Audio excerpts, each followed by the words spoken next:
نبی نے فرمایا میرے بیٹے انس ایک بہت بڑی سنت، اگر تو یہ سنت پہ عمل کر گیا تو جنت میں میرا ساتھی ہو جائے گا، جو بھی کر لے جو بھی وہ جنت میں میرا ساتھی ہو جائے گا۔ روزانہ کرنا پڑے گا، صبح شام کرنا پڑے گا، ساری زندگی کرنا پڑے گا، اور تو اس میں تھکے گا کیا ہے؟ صبح شام اس دل میں کسی کی نفرت نہ آنے دینا، کسی کے لیے بغض نہ آنے دینا، کسی کا کھوٹ نہ آنے دینا، کسی سے کینہ۔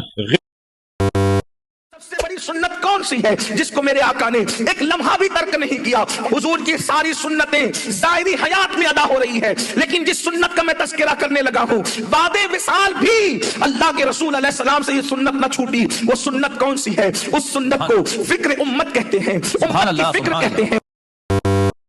چھوٹی سنتوں میں سب سے بڑی سنت، چھوٹی سنتوں میں سب سے بڑی سنت داڑھی ہے، جس کا رکھنا سنت مؤکدہ ہونے میں کوئی شک ہی نہیں ہے، بہت سے علماء کے نزدیک واجب ہے۔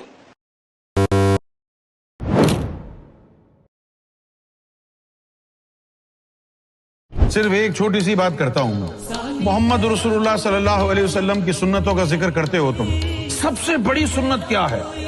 دیدار الہی سے بھی بڑی سنت کیا ہے؟ پتہ ہی نہیں آپ؟ اللہ نے فرمایا یا رسول اللہ صلی اللہ علیہ وآلہ وسلم انکا لعلی خلق عظیم، محمد رسول اللہ کا مصطفیٰ کا خلق اپنا کے دکھاؤ۔ اردو میں کہتے ہیں کردار، اور عربی زبان میں کہتے ہیں خلق، اور انگریزی میں کہتے ہیں کیریکٹر، یعنی انکا لعلی خلق عظیم کا مطلب یہ ہوا کہ oh my beloved you have the sublime character. کیا خلق کو اپنایا جا سکتا ہے؟